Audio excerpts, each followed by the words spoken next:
This is the Stovax Riva 2. Now, Reaver is like Perspex is to clear glass, or Michelin to tyres, jacuzzi to hot tubs. Your analogies get worse and worse. I meant, you know what I mean? Like the Reaver name is like a big enough name when you're talking about inset stoves. Everyone knows what you mean when you say Reaver. Do they? Yes. Yes.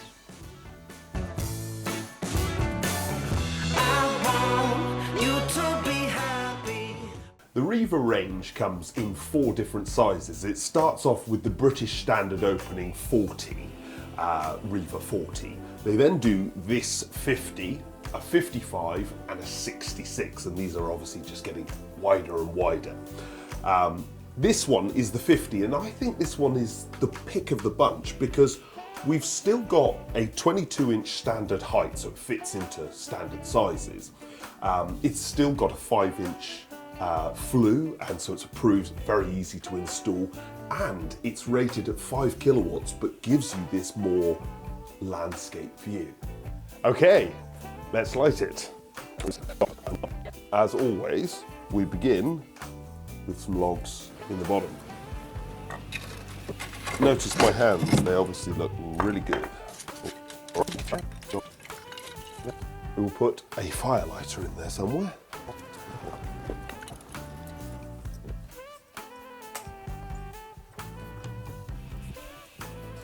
Okay, push our door to just on the latch. Obviously our vent fully open, and let's not forget this vent. Okay, all up to temperature in, actually it was pretty quick, it was about a quarter of an hour.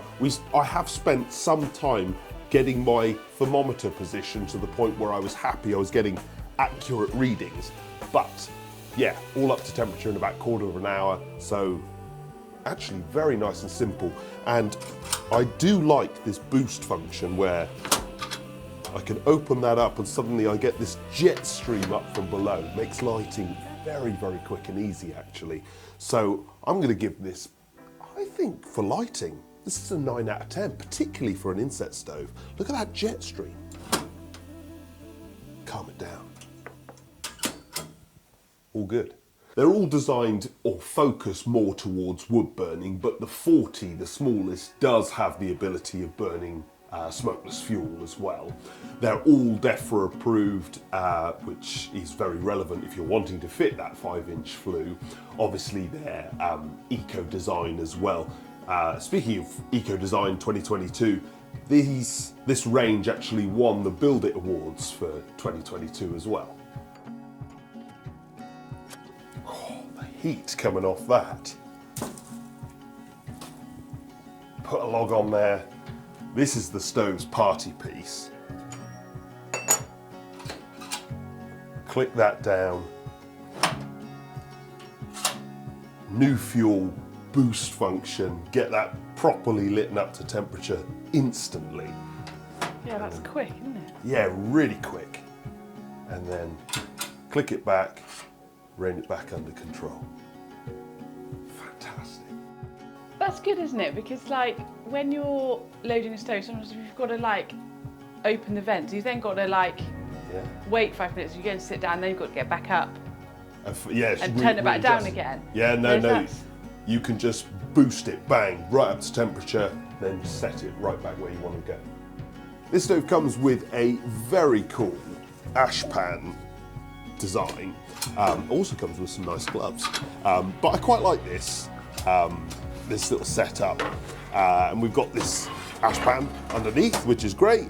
And obviously our fantastic boost feature. I did have a problem with this where the catch locked in place and then this was just flopped down and I couldn't close it. And interestingly, I was glad this happened. One, because I want to discover issues that might potentially happen, but more than that, we adjusted this to fix the issue, and actually it was really easy. I wanted to discover whether this was like a complete nightmare, but what I learned through this was that catch has been used on the Reaver range for over 20 years. Obviously it's done that because it's proved reliable, so historically it's not really an issue. I must have just been really unlucky. But the fact that that happened, it was an easy solve, and I continue to enjoy the fact that that drops down and this looks really smart and nicely finished. Just became part of the story. Obviously we've already mentioned the boost feature. That's obviously the primary air, so that's air coming up through the base of the stove. We've then got our secondary air, which is controlling air down the glass and through the back for high efficiency and clean burning, and obviously a clean glass. It also comes as standard with direct air, so that air, rather than being drawn from the room, can be directly fed from outside, so you don't get any drafts in the room, which is obviously convenient, and the fact that comes with it as standard is really useful. The other thing they do, and this will probably be only relevant to sort of more modern properties, but this convection box where all the heat is sort of, you've got cold air being brought in at the bottom and hot air being blasted out the top, it's doing it very well. You can actually pipe air from that convection chamber to other rooms in the house.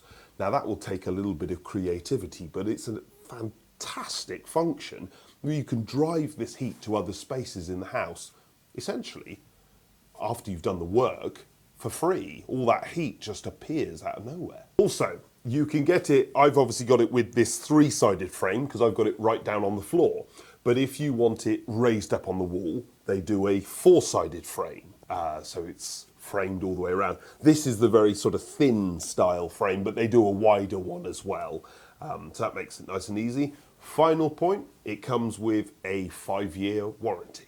Okay, well, for starters, it has a A energy rating and an efficiency rating of 77.4%. So we've got 2 ticks there.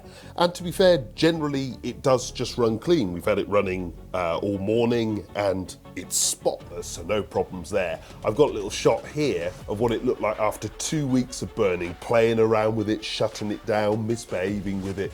So yeah, it runs nice and clean. The other thing I noticed was the fire bricks. Now obviously they've got this very interesting design, and what I've discovered after a bit of research and asking questions is, like a golf ball, you know how golf balls have all those dimples over them? That's about reducing air resistance across them. And the effect of this dimpled brick design is the same. What they're trying to do is get more turbulence, more airspeed. Not only does that make the flames look prettier and more engaging, but it also helps things run cleaner. And to be fair, the bricks do seem very nice and clean. Now this stove generally is about looking sleek, burning very cleanly and looking engaging, being a great focal point, and it has served that purpose very, very well. It's not with the intended use of constant, serious chugging all the time. So it hasn't run overnight. It wasn't capable of doing that, but to be fair, in terms of its intended purpose, it served its job very, very well. I think for cleanness, we're going to give it a 7 out of 10. This stove is obviously designed with the look in mind. It's very sleek and smartly finished, but thankfully they haven't cheapened the build. It's still heavy, tough and rugged, but as I say, very nicely finished as well. We get a pair of gloves, which is very nice. They're very smart and they work well. We've then got this detachable handle that obviously stays cool because it's detachable, and I like the design. It's sort of triangular, it's interesting, and not to mention I like the look of this without the handle. But then when I want to use the handle, that drops in. That looks smart enough as it is anyway. Yeah, obviously we've got our boost function, which you'll use for lighting or getting it going again. If you've left it running and it's burned right down to almost nothing, you put some new fuel on it, and obviously, as you can see, It's like a jet engine. And then once it's up to temperature, you can flick that off and slot this back into the lock position. We then get to the control, which is silicone lined. So, you know, the idea is I don't need a glove. This stays completely cool and I can go from fully open to fully closed. Now, this stove is designed to run hotter and cleaner, so it's not giving you a full range of control. That's reducing burn time, but it's increasing efficiency and the whole performance of the stove, which is essentially the intention of this stove. Overall, for controls and build, I'm going to give this a 7 out of 10. It's the control that knocks it back a little bit. That's an intended reduction in control to maximise the look. In terms of build, it's, you know, still probably a higher score than 7 out of 10, but overall, a 7 out of 10. We test fuel economy by getting the stove up to operating temperature and then seeing how long we can eke it out at operating temperature on a single net of kiln-dried logs. And this one ran for 10 hours, which was a great score. And we also found that if we loaded it up carefully, we could trickle it on for a few hours afterwards as well. And that leads us on to this stove's real party piece. This stove's boost function. You know, we put that new log on there and I'll get my glove because the boost function does get hot. But you watch this, fully open. This is in real time. And that had burned right down. Obviously you could have burned it down much further than that, but it's straight up and going, so I haven't had to wait for it.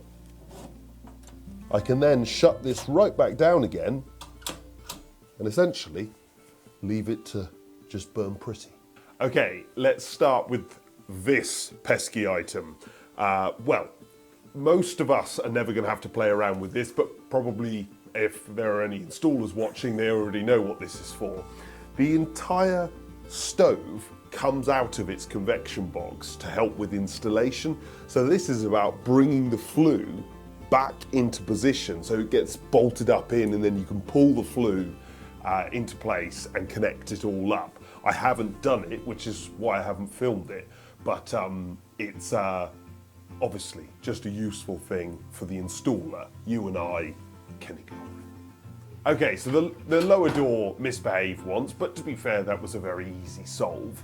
We've then got the removable handle. Some will really like that because it stays cool. Others won't be a fan because they might lose it or whatever, but it's a bit subjective. We've then got the ash pan and the grate. The grate isn't great for getting the ash down, so you're probably more likely to take it out manually mostly, but that boost function is the other main reason for that great design, which is superb. We then get to the control.